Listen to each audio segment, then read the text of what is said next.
I would like to take the opportunity of inviting our session co-chairs here on the stage. May I request him to kindly grace the dais.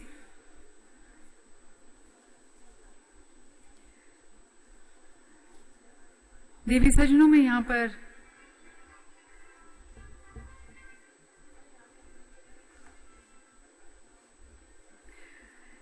देवी सजनों मंच पर मैं यहाँ पर आमंत्रित करना चाहूंगी हमारे सेशन की कोचेस मीनाक्षी देवी भवनानी जी। बहुत बहुत स्वागत है उनका।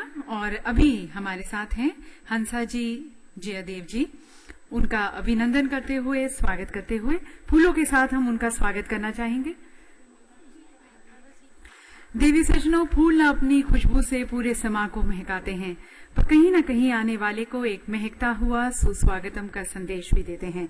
और यही संदेश आप सभी की तरफ से फूलों के माध्यम से हम देना चाहेंगे हमारी चेयरपर्सन हंसा जी जयदेव जी। और साथ साथ मैं मंच पर आमंत्रित करना चाहूंगी मीनाक्षी देवी भवनानी जी को भी। Ma'am, I would like to request you to kindly grace the days.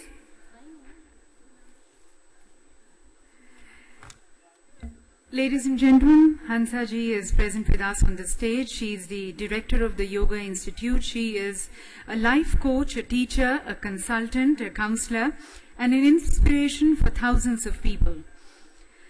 One of the most admired part in her use of a very simple language which she uses with real life incidences to convey the yoga philosophy.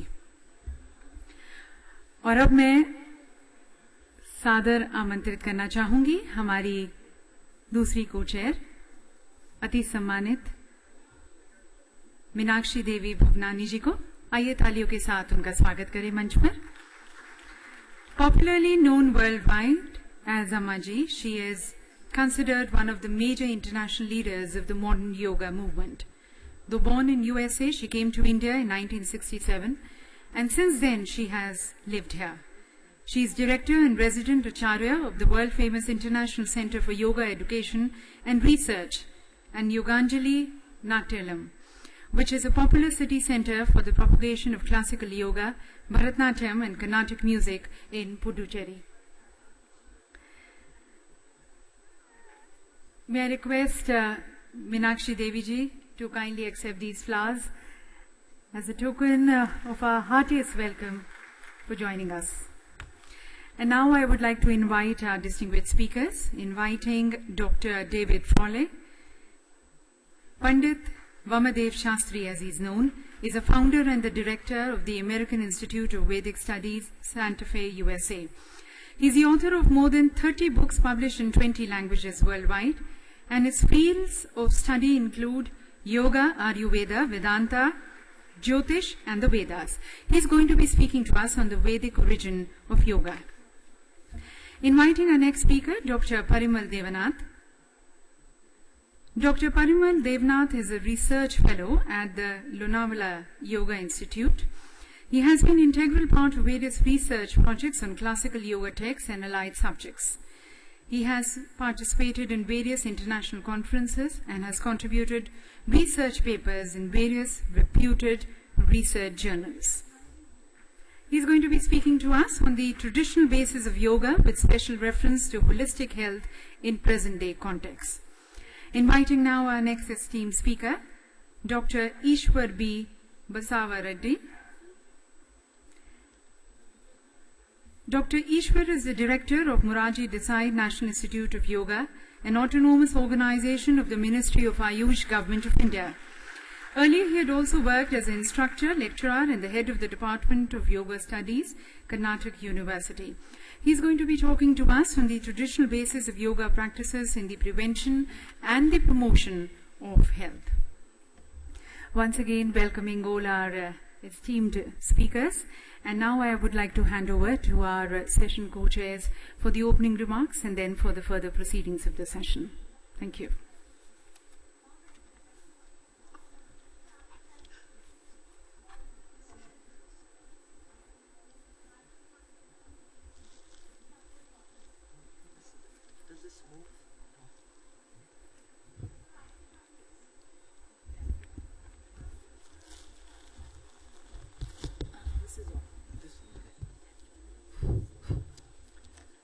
Namaskaram. I feel very elated is the word. I could even use the word gleeful to be here for this momentous event. All the excitement building up all over the world. The beautiful success of the morning mass gathering of yogasanas. How do they manage that? We have on the stage with us the mastermind, or at least one of the great moving forces behind the grand success of the morning event, Dr. Ishwar Basava Radhi, who is the director of the Moraji Desai Institute of Yoga, National Institute. Can you hear? I can't. Who can? The audience. They can't hear. How do people manage? How did you get such a long one? Maybe I... It has been good. It has been somebody. She said that it's not good. Can you hear the voice? I can. Huh? Yes or no? Now it's better. Okay. So we're very happy to This is not on. be a part of this wonderful event. Anandam, basically, the pursuit of Anand, the goal of yoga basically is the realization of a state of Anandam, Anandam, Satchit, Anandam. And definitely the proceedings of this wonderful International Yoga Day concept are filling many, many millions of hearts around the world with that Anandam and that hope and that glee and that happiness that there is hope for humanity. And perhaps that hope will spring from yoga. Now the topic of our session is traditional roots of yoga, and we should go back to find out. We must discover the roots if we're going to know the science. And this is one of the problems of modern times, that the roots of yoga have been forgotten, and this is something we have to guard against. Many have already in the sessions remarked on this, that we must guard against the trivialization of yoga, which is a very great danger. To guard against that, we have to go back to the origin. And we're very fortunate to have on stage with us today an extremely well-known world personality in the form of Dr. David Frowley. And he's come, I assume, all the way from America for this particular session, taking time from a very busy schedule. He's running his own institute in America, the American Institute of Yogic Studies, Vedic Studies, in Santa Fe. And this is a very famous institution around the world. He's done more than 30 books. He's written more than 30 books, and is well known as one of the great translators, writers, commentators, explorers of the history of yoga and its place in the universal scheme. And we're very happy to welcome Dr. David Frowley to this stage. You're very fortunate to have him here with you.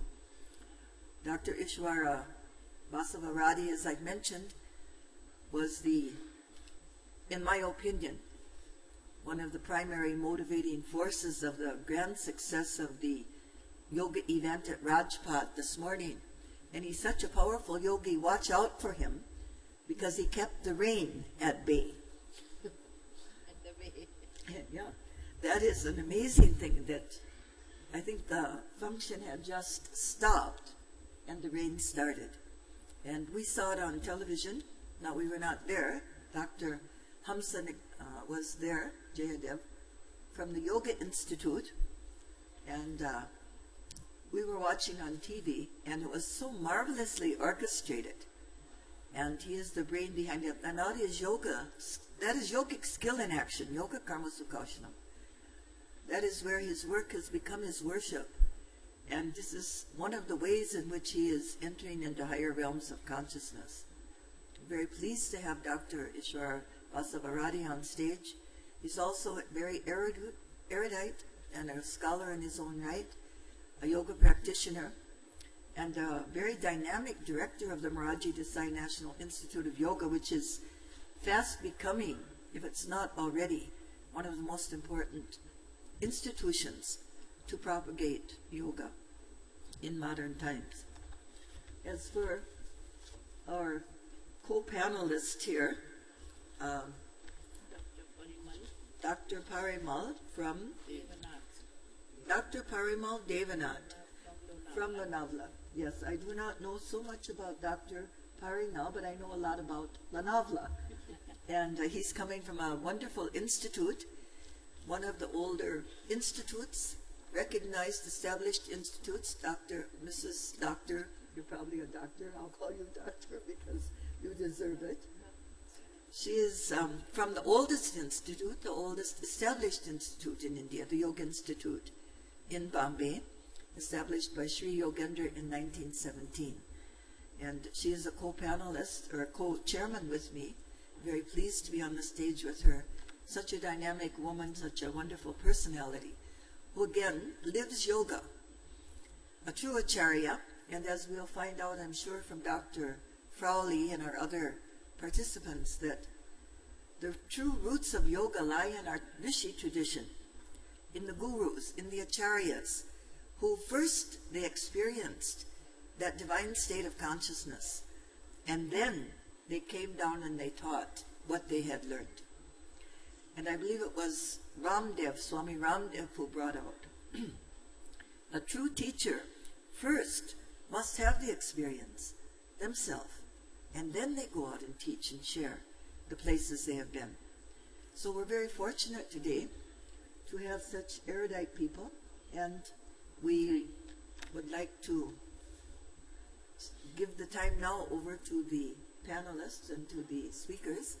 I'll let Hamsaji take over the rest of the commentary, having done the introduction for you. And I believe Dr. Frowley is the first speaker, which we'll call him to share his vast knowledge of at least how many years? 60? 70 years? He's a true seeker, a true sadhak, who has found many, many things. And what he has found about the traditional basis of yoga, he will now share with all of us. His title of his presentation is actually The Vedic Origin of Yoga. Dr. Frowley? Hari Om. Shri Gurubhyo Namaha. Namaste.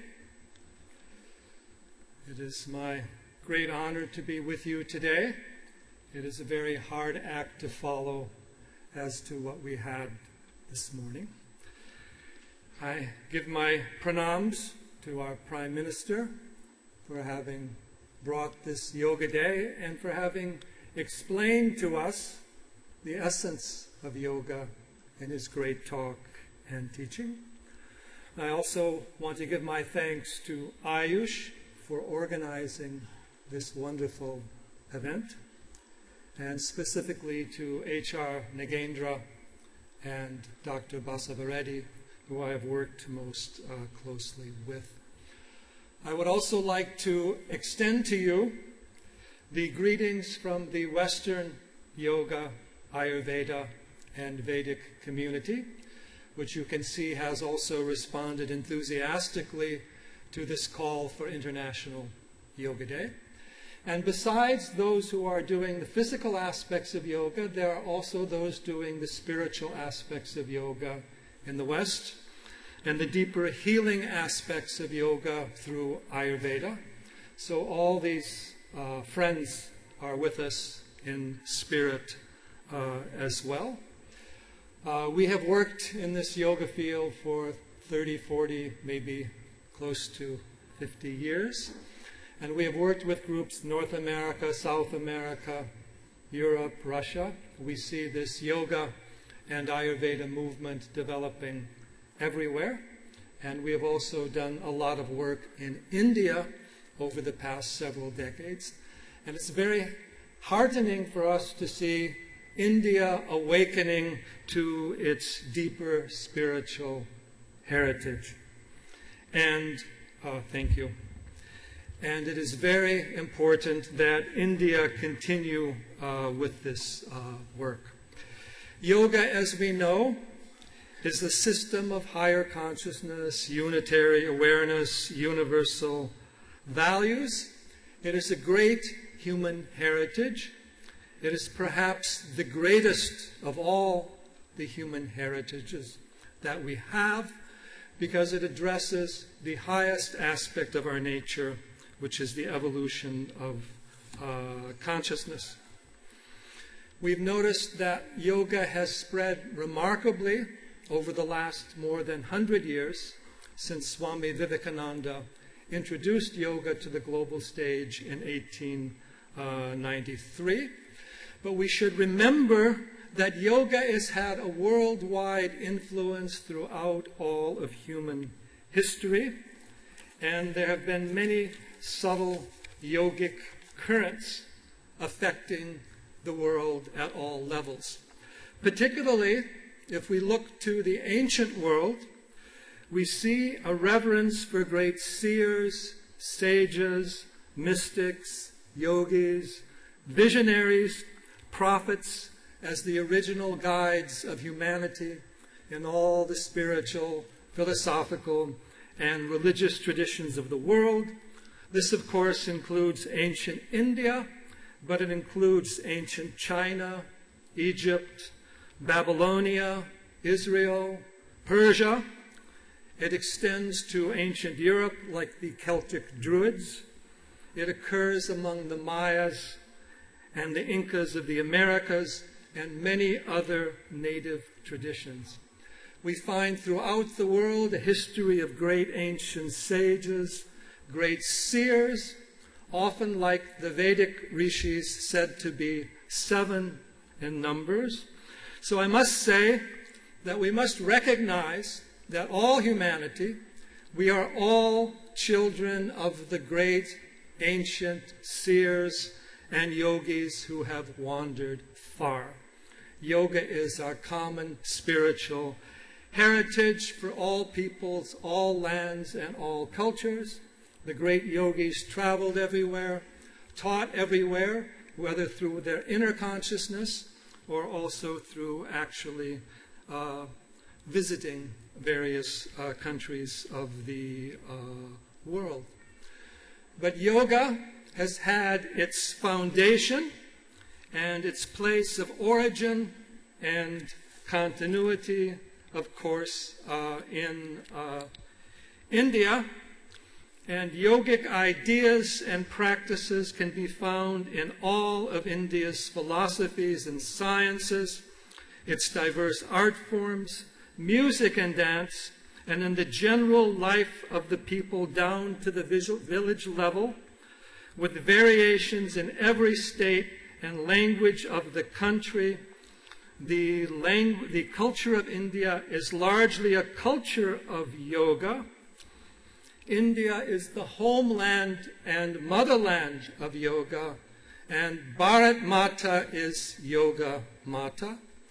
And in the greatest sense, Bharat Mata, like Mother India, is the mother of us all, I think is what the American writer Mark Twain had said. Bharat Mata and this Yoga Mata is the essence of Bhumi Devi, is the essence of the earth, the essence of Mother Nature. And yoga, as are all aspects of knowledge through the Indian traditions, is said to arise not from human beings, but from cosmic mind, and ultimately from Paramatma, as of course our great PM has already told us.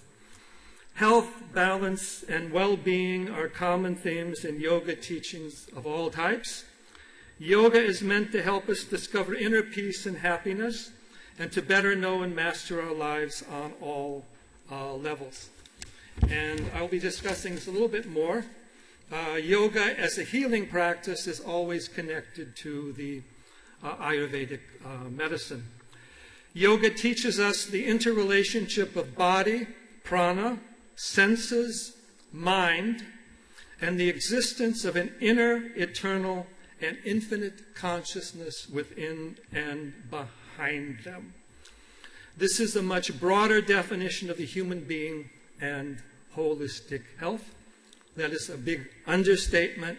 It is a revolutionary, transformative vision of not simply a physical body, but of a soul that contains the entire universe. In Vedic thought, we contain the entire universe in the small space within our own hearts. And it is a broader system idea of holistic health, of total well-being, body, mind, and consciousness, but not just your or my consciousness, with an inner consciousness beyond time and space and beyond all death and sorrow.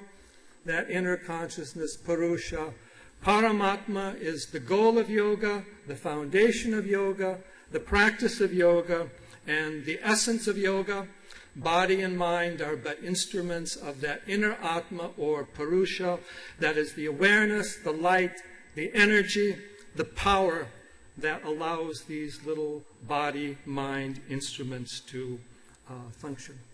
Now, as we all know, main text of the yoga tradition, the Yoga Sutras, defines yoga, chitta-vritti nirodha, as control of the mind, which means that yoga is primarily defined as meditation, and this yogic approach to meditation must be brought into all that we do and into all forms of yoga.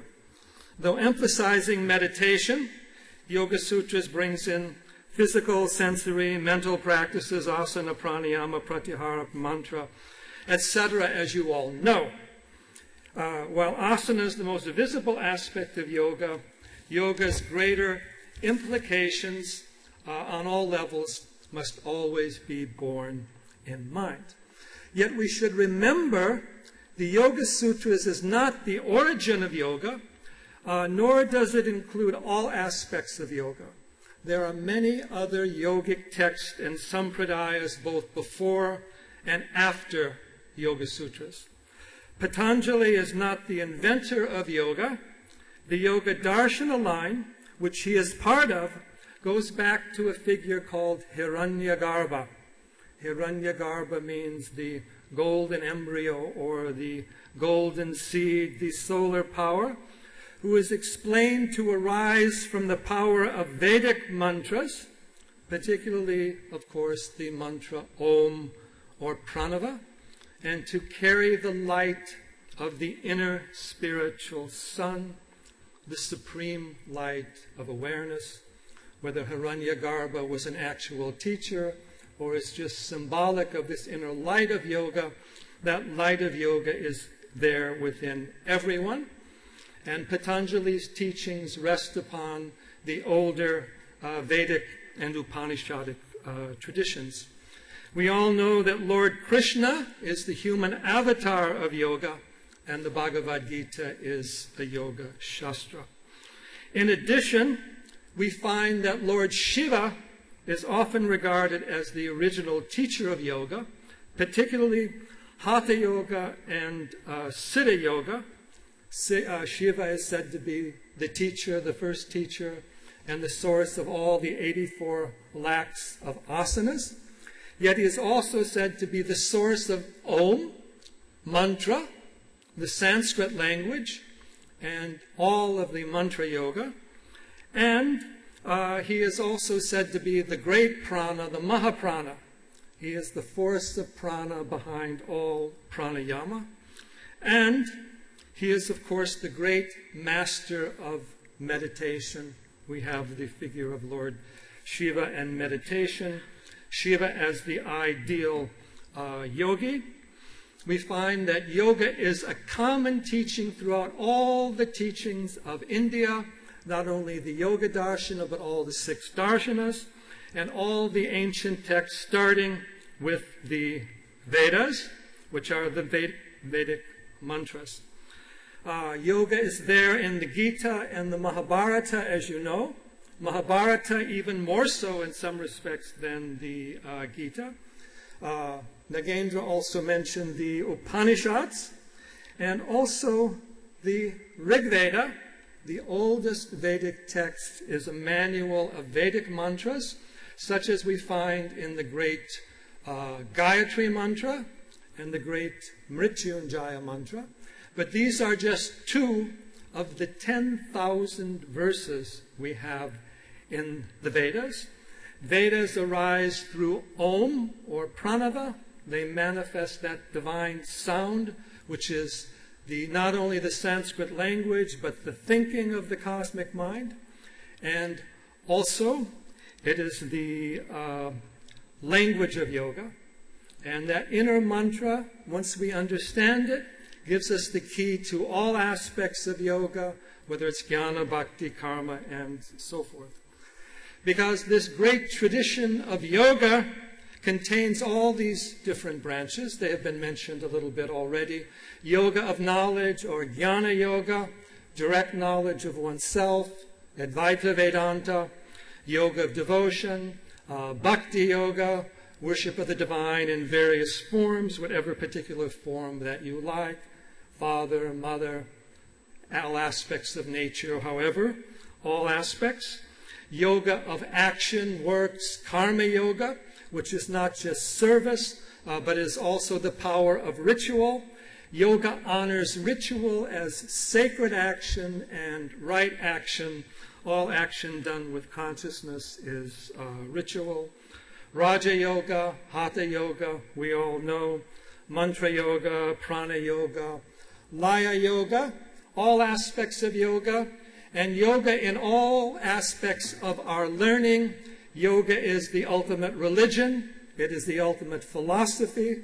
It is the ultimate science. It is the ultimate form of art. It is the ultimate form of politics.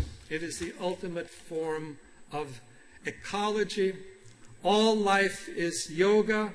As Sri Aurobindo said, a yogi can always do anything better than a non-yogi. Whatever we approach with yoga, which is with awareness and integration, we will always do better. Yoga Sutras follows the authority of Vedas, Upanishads, Gita, and so forth. Upanishads are wonderful dialogues of the inner knowledge. They ask us the fundamental questions of yoga. Who am I? What is the nature of the seer? By what can the knower be known? What is the essence of knowledge beyond all name, form, and number? Bhagavad Gita is the greatest yoga shastra. You cannot understand Yoga Sutras without recourse to the Bhagavad Gita. The Yoga Sutras is taking a few verses or a few key points of the Gita. Again, Krishna is the Yogavatara, and Patanjali is the great compiler of yoga. There are many, many definitions of yoga there in Gita and other places. There are massive yoga Upanishads and yoga shastras as well. There are old texts like Yogi Yajnavalkya and Vasishtha Samhita, which help us make sense of the Yoga Sutras. And there's my favorite yogic text, which is the Yoga Vasishtha, in which all the essence of oneness of prana, yoga, Vedanta is there. As the Prime Minister has said, yoga is also a great philosophy and a great psychology, a great way of thought, which we find through the teachings of Sankhya, Yoga, Vedanta, and Tantra, particularly the Advaita Vedanta. Vedanta is the mind or the knowledge of yoga. Yoga talks about oneness, how to achieve it. Vedanta teaches us what that is. What is Jivatma? What is Paramatma? What is our true nature? And how to discover our true nature beyond body and mind, time, place, and person. Now we're talking today about yoga and holistic health. And so whenever we talk about yoga and health, we have to talk about Ayurveda, which is the Vedic approach to health and healing.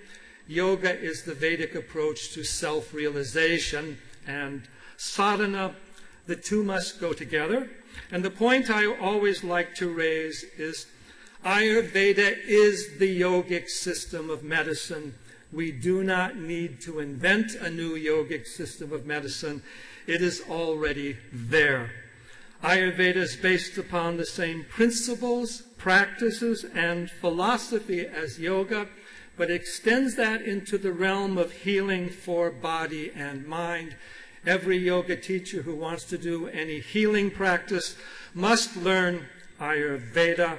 Ayurveda takes the prana theory, shows us the yogic approach to energetic aspect of how the body and the mind work, anatomy and physiology, human constitution, doshic types, disease process, and all the main aspects of internal and external medicine and treatment.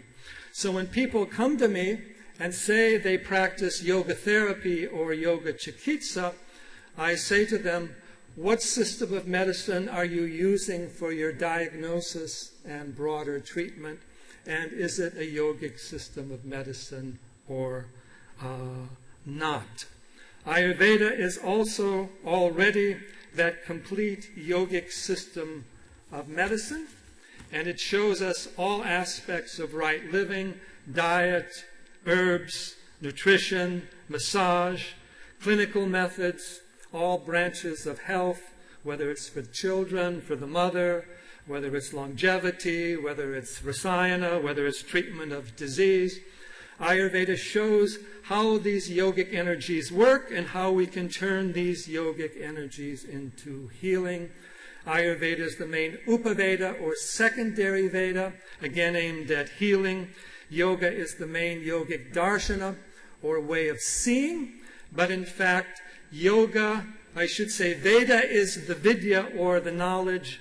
Yoga, the integrative knowledge, is its practice. Veda is the knowledge of the Purusha, the cosmic being that is our own inner being, and yoga is the way of realizing that. Even if we study the tradition, Patanjali was also said to be a yogic doctor, and Charak, the great founder of Ayurveda in terms of the text, was also a great yogi. Ayurveda employs yoga particularly for its sattva vijaya, or its sattva increasing treatments, which are the main means of psychological therapy, and we also use the klesha theory of the Yoga Sutras for understanding emotion, disease, pain, or suffering at the level of the mind. So yoga is the ultimate psychology through its understanding of the mind and meditation. Dr. Fowley, yes? I really hate to say this, but your time is up. Okay, I didn't It's so see the beautifully what you're doing. I wish you could speak another hour. Okay. Well, let me just close with one word, I should say one verse. There is a Vedic verse, Yunjante mana uta yunjante dio, vipra vipasya brihato vipaschitaha. And we find in the Vedas themselves this idea of yunjante mana, yogically controlling the mind, yunjante dio, yogically controlling the inner intelligence, for the realization of the supreme light of truth, the Paramatma, Parapurusha, the one self of all that was regarded, symbolized by the sun, the prana, the inner sun, the supreme light. And I'm most happy and honored that today, on the summer solstice, we are honoring that supreme light of yoga. And from today, let us have this era, this unending day of yogic light continue. Namaste. That was a very beautiful talk. I wish we had some time to discuss, but we're very short on time now. So we want the other speakers to present their views. But Dr. Frawley gave a wonderful, concise overview of the cosmic nature of our yoga, that it's actually a cosmic, tuning into a cosmic state of consciousness and manifesting on earth. Now we'd like to call Dr. Parimal Devanath from Lanavla to come to the speaker's platform and discuss the traditional basis of yoga with special reference to holistic health in present-day context.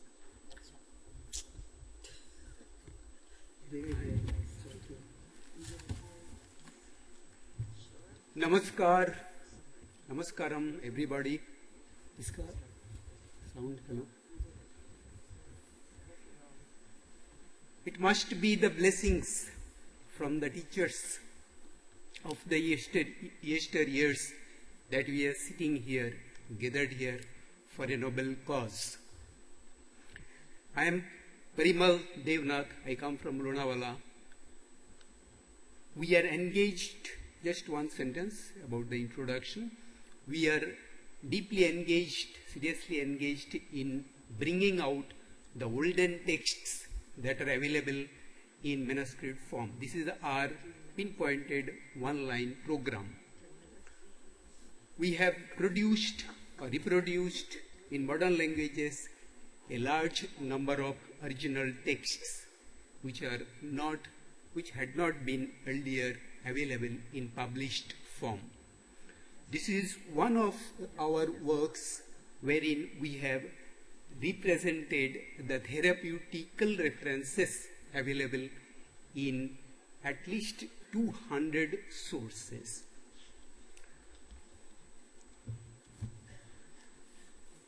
I'll be very much pointed to one thing, that is holistic health, and second thing, that is yoga as holistic system. Holistic system has been developed, we don't know its antiquity, but it has been developed, it has been in vogue, in practice for long time in the history. The main contributors had been the Indian systems and then Chinese systems. The European systems also had a holistic approach, but in the middle of the time, especially in the medieval age, I think that has taken a beating due to the advancement of new technologies, especially in the medical sciences. The holistic, as the word is twisted a bit, holistic actually had to be pronounced as, spelled as W-H-O-L. From this, the word has been generated. Now somehow, for strange reasons, W has been missed out. Holistic means totality, anything that matters in life, anything that involves in life is holistic, and that has to be recognized, identified, and also should be given weightage too. This is an approach, especially when it comes to treating certain ailments and disorders.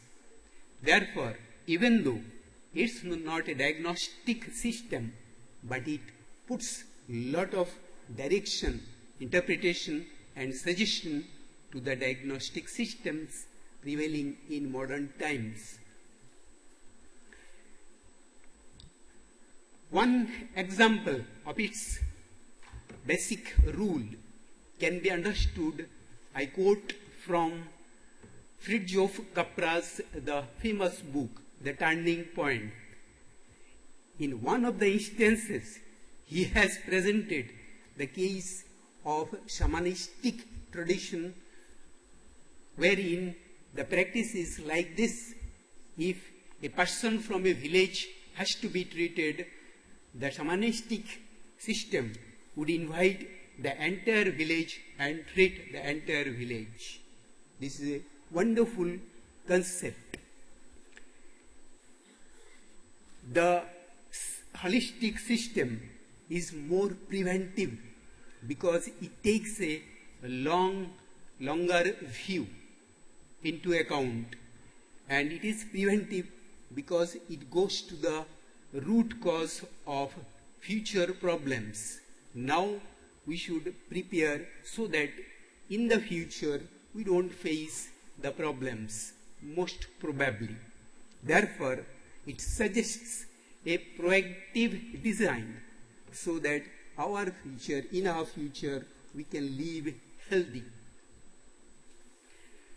There are many characteristics in this system or in this approach.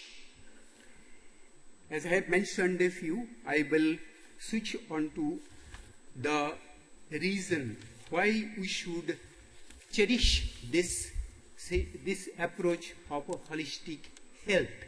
The reasons are: the first challenge or first problem with the medical sciences in today's time is reductionism. The modern medical science practices most of its diagnostics based on reductionistic approach. It means that one eye I am treating, I am not very much bothered about the other eye. Headache, if there is headache, the headache is to be treated first of all. The cause we are not actually bothered about, we are not very much interested in. This is a very lopsided view, but it has some benefit also. It can save, or it has saved many lives in distress. In emergency cases, this is definitely to be used, but it has serious drawbacks. Unless and until the cause is treated, the symptoms cannot be handled successfully. This is the strong case for holistic approach. Second point is lifestyle. By lifestyle, we mean the choices that we can make in our life. There are at least 4 fronts on which we can have very good choices or options. Either we adopt them or we don't adopt them consciously, and consequences will be ours. The 4 I would mention: for living very healthily, we need, first of all, exercises, regular regimen of exercise. This is preventive, this is having a long-term view. Second is dietary regimen. The Shastras say that ahara sambhavam avastu. The Shastra says that from the food we can gain very good health. At the same time, from the food we can also invite difficulties on health ground. So dietary regimen means what to eat, what not to eat, when to eat, how much to eat, in what situation and condition should we eat, is the second most important aspects of this daily regimen or lifestyle choices. Third is rest.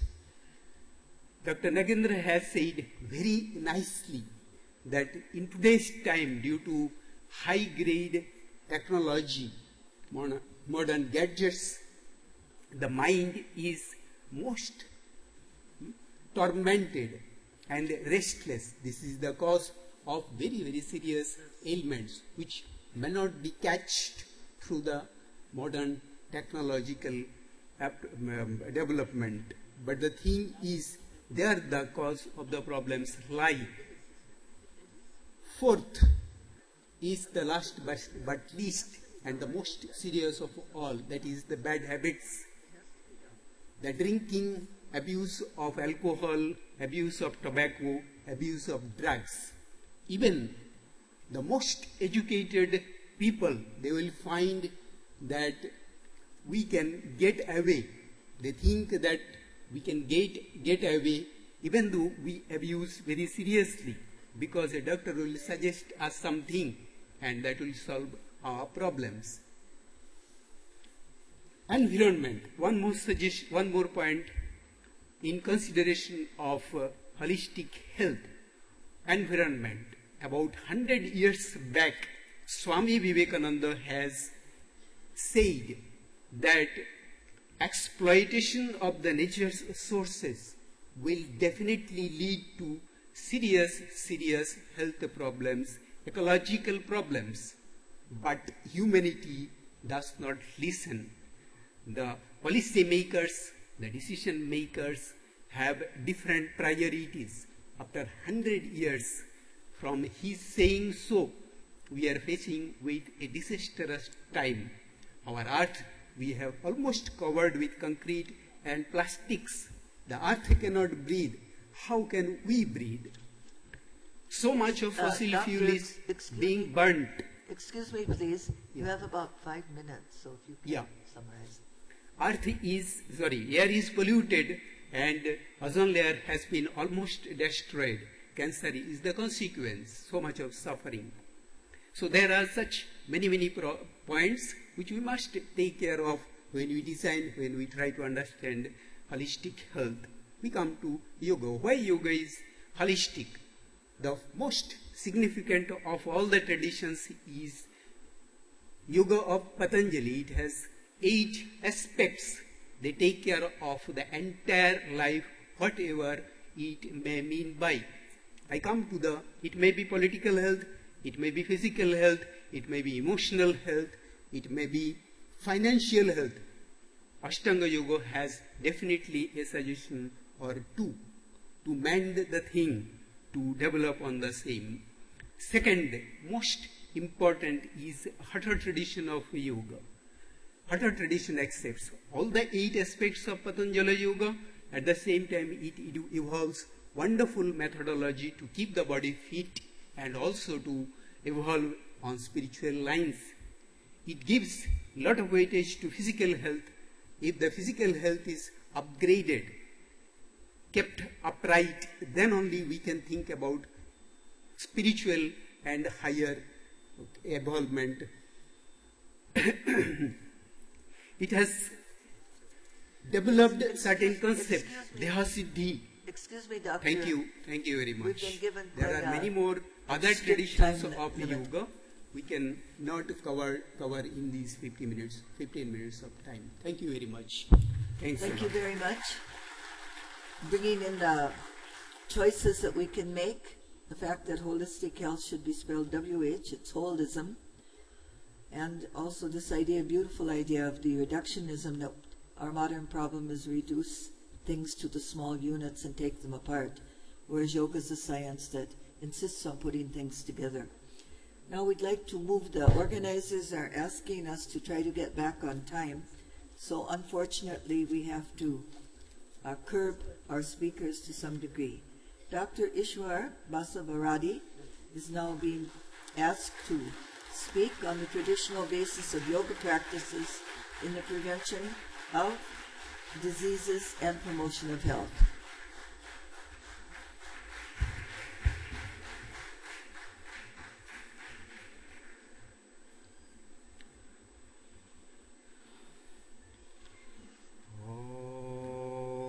Shanti, Shanti, Shanti. Respected Ammaji, respected Madam Hamsaji, esteemed colleague, friend, Dr. David Fravleji, Dr. Parimalji, esteemed scholars, yoga masters, and my dear brothers and sisters, my pranams to you all. I do know that I am going to get only 10 or 15 minutes. Being an organizer and we are running shortage of time, just I would like to give some information about what are the traditions, how the practices, whatever discussed, how they have drawn from the principles that I would like to present. Patanjali in his Yoga Darshana, 2nd chapter, said, Heyam Dukkham Anagatam. Dukkha is inevitable, but we can prevent it by the practice of yoga. That's why I always consider yoga as a preventive medicine. First of all, it may be a primary prevention or a secondary prevention. So if you see the entire nature and so many health benefits we are going to get, if you, on this aphorism, what are the practices he suggested? So that gives the idea how our classical yoga masters designed these yoga practices. And in the recent past, several research studies have shown yoga is very useful in the management of several lifestyle related disorders, or what nowadays we call them as non-communicable diseases. But if you see the origin of yoga, there is always a desire for the happiness or sukha. That's called sukha pravritti and dukkha nivritti. So that is the cause for the psychological aspects leading to the origin of yoga. Even if you go to the Buddhism, Jainism, or any kind of yoga, dukkha or suffering or pain is the main cause for the origin of yoga. In Sankhya, it mentioned about 3 types of tapa or suffering: Adi Bhautika, Adi Daivika, Adhyatmika. So that means we are not only considering yoga, the Bhautika tapa, but also the Adhyatmika tapa, Adi Daivika tapa. So practices has been devised accordingly. For me, yoga is a spiritual discipline which leads to a freedom, that means the complete cessation of all kinds of suffering and its root cause, ignorance or avidya, which leads to a moksha, may call it as a kaivalya or liberation or freedom. If you see the various traditions, they all aim to on this very definition what I have been presented. We have the references starting from the Vedic to the modern times. I had given the whole list. And nowadays we are talking about only Ashtanga Yoga of Patanjali and 3 to 4 Hatha Yoga texts, Hatha Pradipika, Giranda Samhita, Hatha Ratnavali, Gorakshar Shataka. But there are many Hatha Yoga texts, maybe 67, 68 Hatha Yoga texts, and many Upanishads which have a rich sources of knowledge of yoga and practice of yoga. If you come to the traditional, I identify some of the traditions who are having the philosophical foundations and the principles. On that basis we designed or devised the practices. They are independent in nature. At the same time, they can be mixed up or it can be integrated in other practice. Maybe Vedanta, Sankhya Yoga, Tantric tradition, Jaina, Bauddha, Sufi traditions, and so on. Here I am going to emphasize only 2-3 because of short time constraint. If you see the entire Vedanta tradition, we talk about the Prasthana-traya, Nyaya Prasthana, Sadhana Prasthana, Upadesha Prasthana. So we are talking about the Gita, so it is called the Yoga Patya or Yoga text, Yoga Shastra. So it has depend upon the Upadesha Prasthana and Nyaya Prasthana. So there is an interlinkage between all these things. That's why to understand the very teachings of Gita, it is essential to understand the teachings of at least 10 Upanishad, principal Upanishads, and also Vedanta Sutra of Badarayana. Here the concept of Tri Sharira and Panchakosha. One is Sthula, the gross body, the subtle body, the causal body, which leads to 5 sheets: Annamaya Kosha, Pranamaya Kosha, Manomaya Kosha, Vijnanamaya Kosha, Anandamaya Kosha. We are all aware of this. So actually here emphasis has been made on the Manomaya Kosha. The problem is at the Manomaya Kosha. So that means in the entire Vedanta, the mind is also one of the main important component where they have been attending. That means if you calm down the mind, cool down the mind, we can achieve the goal of yoga. If you come to Sankhya Yoga, there are two principles, Purusha and Prakriti.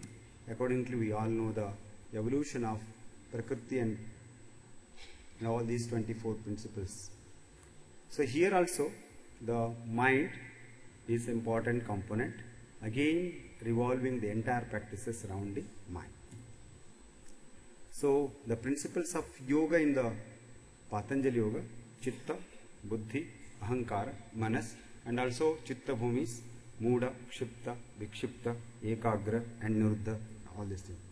How we can start from the Muda Avastha to Niruddha Avastha, the processes and principles have been drawn. And we are all talking about the Ashtanga Yoga from the morning. At the same time, Patanjali has given several other practices in his Yoga Sutras. So maybe it is Abhyasa and Vairagya, or maybe the Kriya Yoga. All are equally important and can be practiced and achieve the goal of yoga. So if I see the Patanjali Yoga, the entire yoga as a Shuddhi Parikriyas. So if you practice yoga, it's a cleansing at the various levels.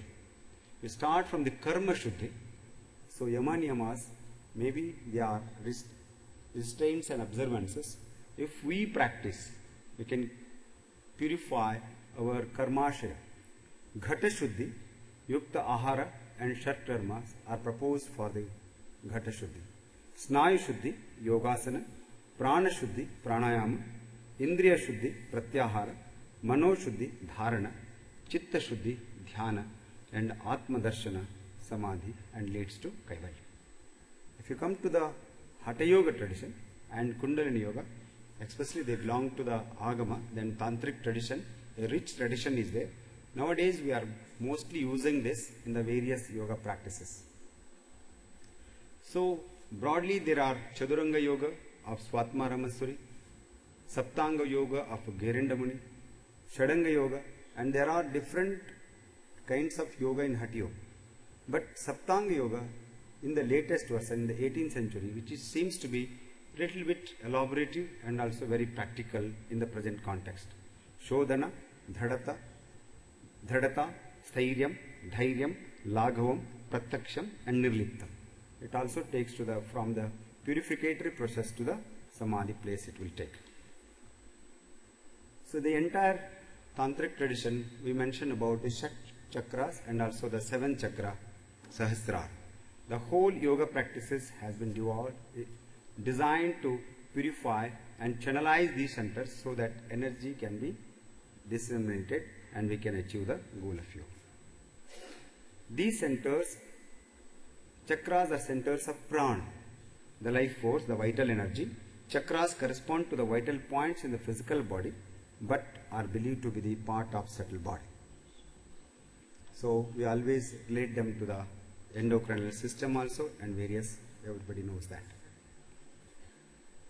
Most importantly, in the entire Hatha Yoga tradition, we emphasize on the channelization of the energy through Ida and Pingala so that I can experience the unique flow of breath or flow of prana in the entire our energy body. Many times, Hatha Yoga practices are misunderstood. But I would like to say in the Vedanta tradition and also in the Patanjali Yoga tradition, mind has been emphasized. But here the body alignment and also pranic alignment has been emphasized more in the Hatha Yoga tradition.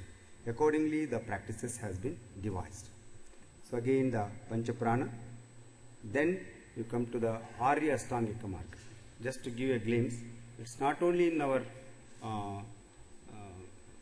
Vedanta or Yoga Darshana or in the Tantric tradition, but we also in the Buddhism, we have Arya Ashtangika Marga. Then even in the Jaina also, we have the Saptanga Yoga. If you see the entire these schools, I can broadly classify it into Vedanta tradition. If you take Jnana Yoga, Bhakti Yoga, Karma Yoga and Dhyana Yoga.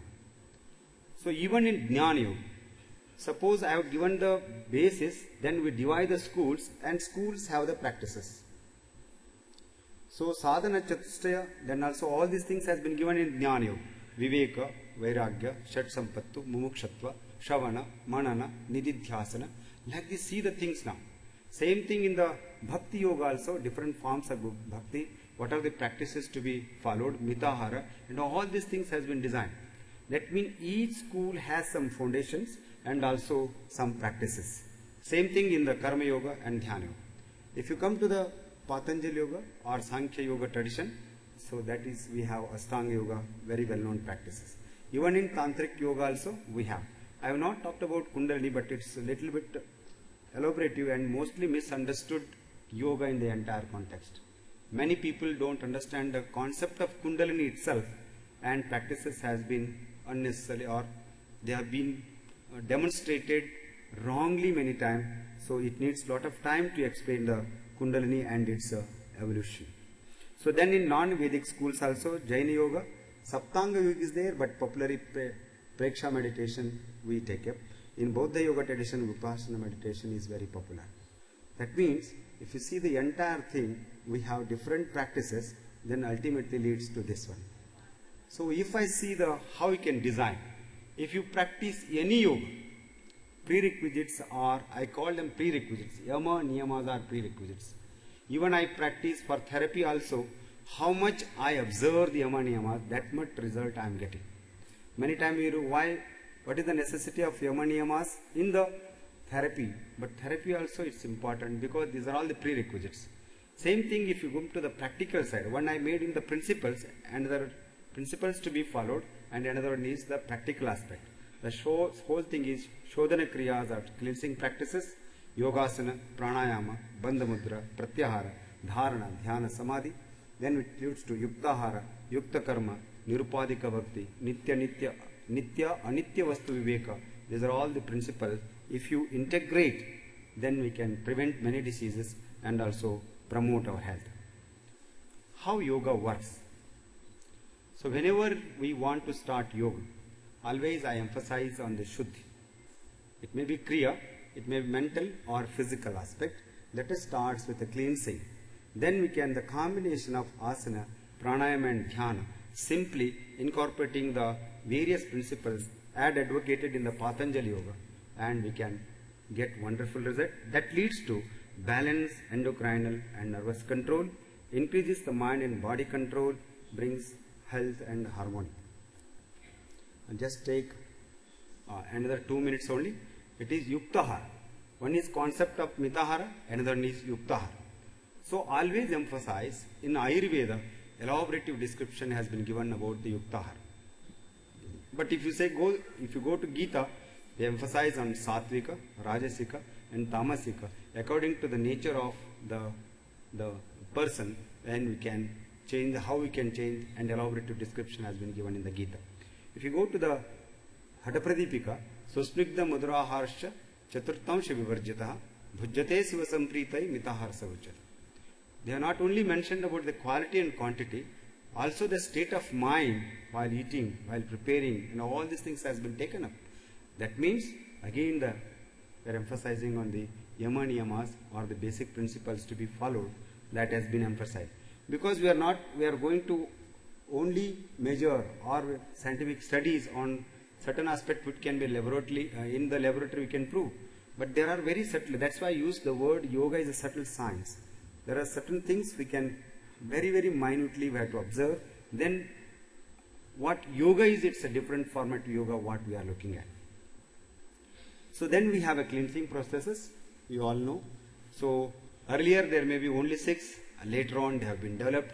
Nowadays with many more stress related disorders and pollutions, and have been further developed, and we are getting wonderful results. Then we have a yogic Sukshma Vayam.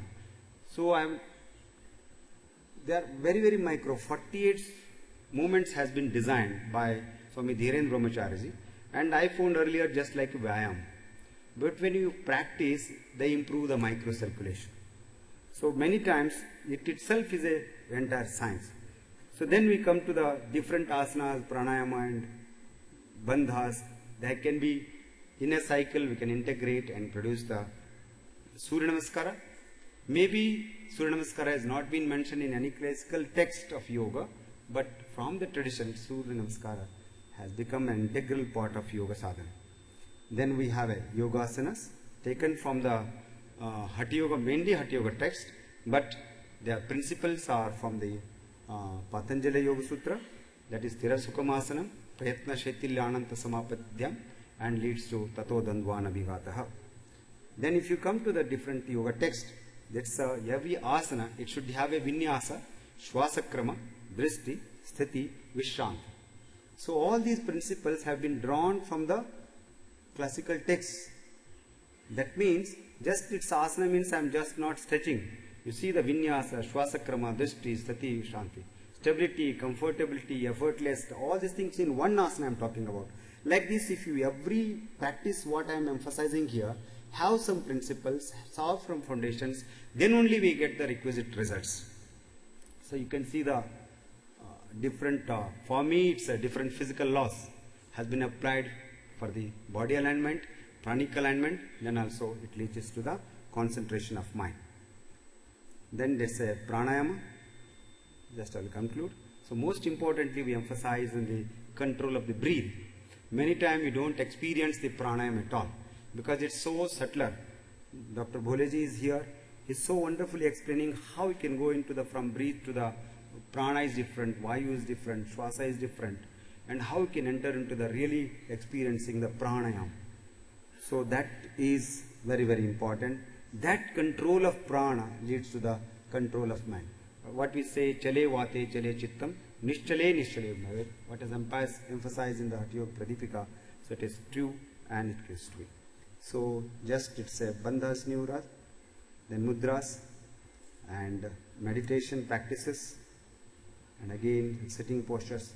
So for me this is the yogic intervention: purification, diet modification, postural modification, breathe modification, relaxation, concentration, meditation. That brings behavioral modification. For me nowadays it has become a fashion, yoga and meditation. So if you taken out the dhyana or meditation, and what remains? Dhyana is an integral part of yoga. So every practice what we do, it leads to dhyana.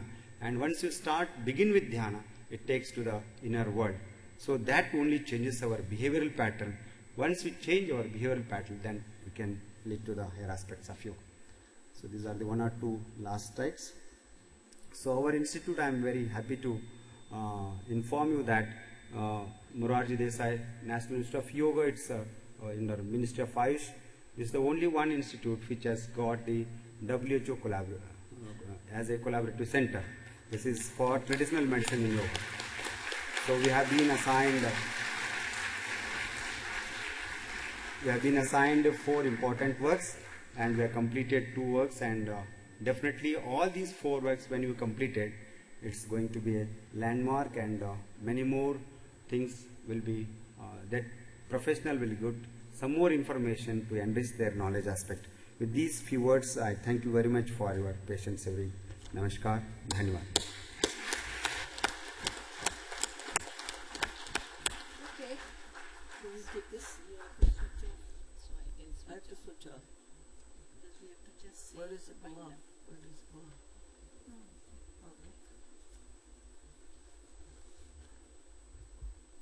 Okay. Well, so it was so beautiful, so nice to hear.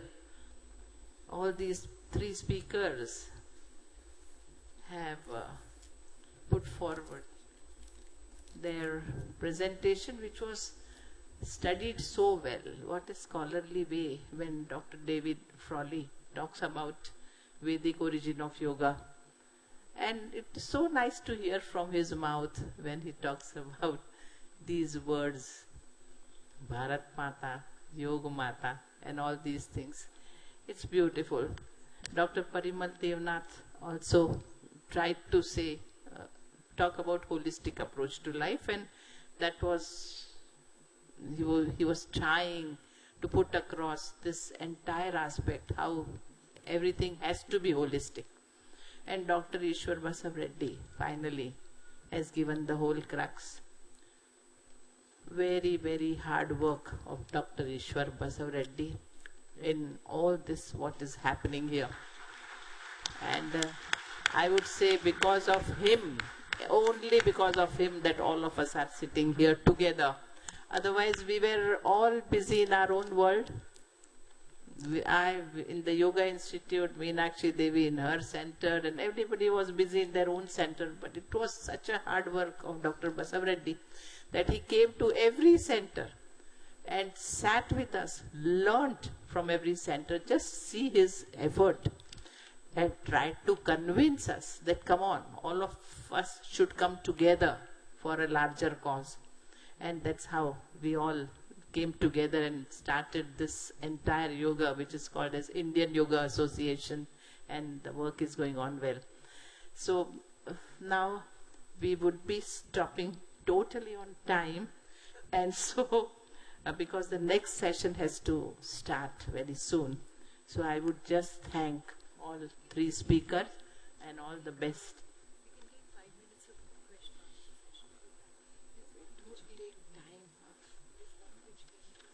Okay, so we have 5 minutes with us, they say. And so here is one question to Dr. David. Doctor? A question to you. Sir, you referred to yoga as a way of politics. Kindly elaborate. What I said is that yoga can help us do everything better. That's right. That's right. And I don't mean there should be politics in yoga. But I do think that we can bring, like the PM showed, how to bring a yogic awareness into politics, because politics should be karma yoga. It's not for today for many, but that ideal of karma yoga for ruling India is the tradition, and it's important the country goes back to that. Karma yoga, Rama Raja. Ram Rajya. Ram Raja and that's Dharma. All our politicians, if they learn yoga, what would be the condition of our nation then? Beautiful. It's not politics as such. It is whatever you do, you would be excelling in that. That's what he wanted to say, and he made it very much clear. Any other questions? Everybody, please.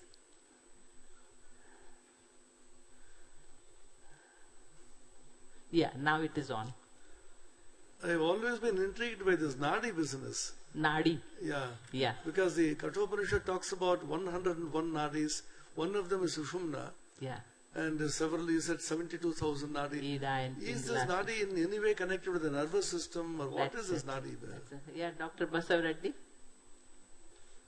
So, if you see the scriptures, Nadi is carrying the life force or the energy. Chakras is one, Nadi just, they are in the subtle body. So people, if you, some team say 72,000, some there are 14 important Nadis and 3 are most important. And in some Upanishads we find 7,20,000. So like this various Nadis. But when you really do the pranayama in Hatha Yoga, they have mentioned it 4 times, 80 cycles each time. In such a things, and slowly, there may be several centers blocks, then each one will be one generalization of this energy. So Nadi is one which is very subtler, but 2 Nadis are main. We are concentrating on Ida and Pita.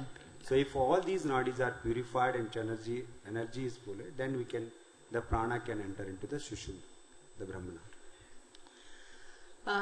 Sri Yogendra used to explain it little in a different way. He would say that our nervous system, nerves, when they are moving, prana is moving along with nerves.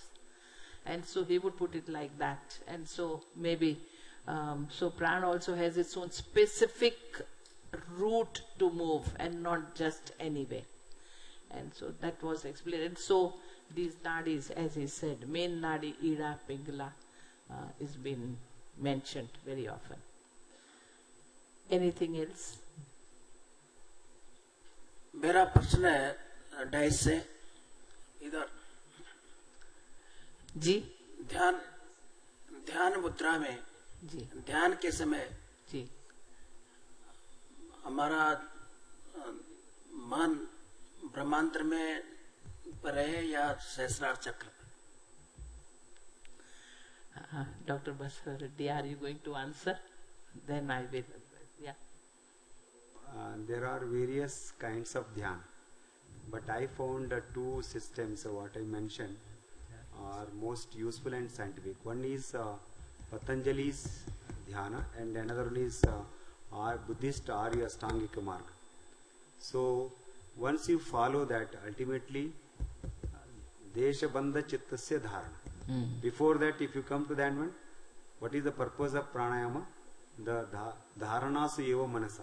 That means they are all interlinked. Once you come Desha Bandha Chittasya Dharana, then you can concentrate on the heart chakra, Hridaya chakra, or Brahmarandra, whatever it may be, according to your knowledge. Because if you want to understand, first you have to understand what is Brahmarandra, what is Hridaya chakra, then the Guru has to make you experience. Then he has to give you a proper mantra for that. He has to awaken, then only we can be concentrating on that chakra or the Dharandra. Then meditation will take place. जी, और अक्सर हम चक्र की बात करें ना, उसके पहले बहुत जरूरी है कि हम जरा एक्सटर्नल की बात करें, बाहर से अंदर जाए. तो या तो शुरुआत में ही कोई भी ऐसी चीज सामने रख दो कि जिसके ऊपर ध्यान केंद्रित करें और मन को एकाग्र रखने का प्रयत्न करें और कोई भी दूसरे विचार ना आए, या सिर्फ आवाज पर ध्यान लगाओ, दूर की आवाज, और बस सिर्फ आवाज सुनो, just passive listening of sound. All these are techniques which person should do for long time. I mean, 10-15 minutes if you are without thought, just one pointed thought, either of sound or maybe your breath, then person is ready to go further to other aspects. But can we really stay without thoughts for more than 2 minutes, 5 minutes? Extend this time further and slowly try to train mind and not go into theories of chakras so much. Okay, so we conclude the session here, and I would thank all of you to patiently, all of you were patiently hearing, because I was watching that, yes, people were feeling sleepy after eating food. Yet you were trying to listen, so it was good, and maybe I'm sure you must have gained some knowledge out of it. Yeah, that was Nidra Yoga. So that also, some of you were doing very well. So thanks all of you and the great speakers who are here, and Meenakshi Devi for being present here. So much effort you took to come from Puducherry to here in spite of your poor health, and so we should really give her applause. Yeah, thank you so much, Hansa ji and Meenakshi Devi ji, and to all our speakers. And may I request Meenakshi Devi ji to kindly present the mementos expressing our thanks to our speakers. A small token of thanks and appreciation, thanking Dr. David Frawley. Thank you for sharing your work, your contribution, the efforts which you are making towards promoting yoga. Thanking Dr. Parimal Devnath.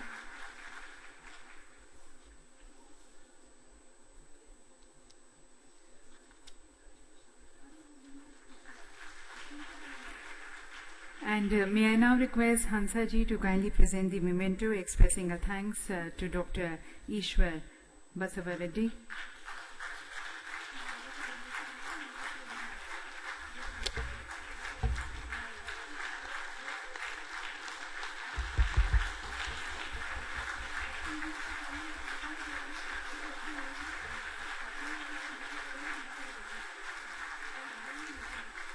And now to express our thanks to our session co-chairs, I would like to invite here Ms. N. Radha, Advisor Homeopathy, Ministry of Ayush, to kindly express thanks on behalf of everyone present here to Meenakshi Devi ji.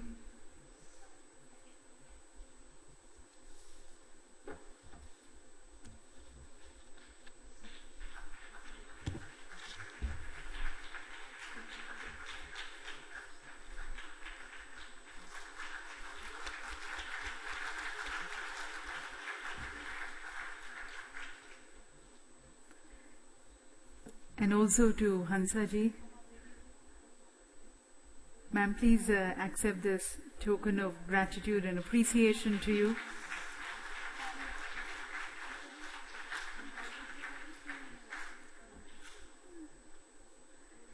Thank you once again to our revered speakers. May I request you to please take your seats?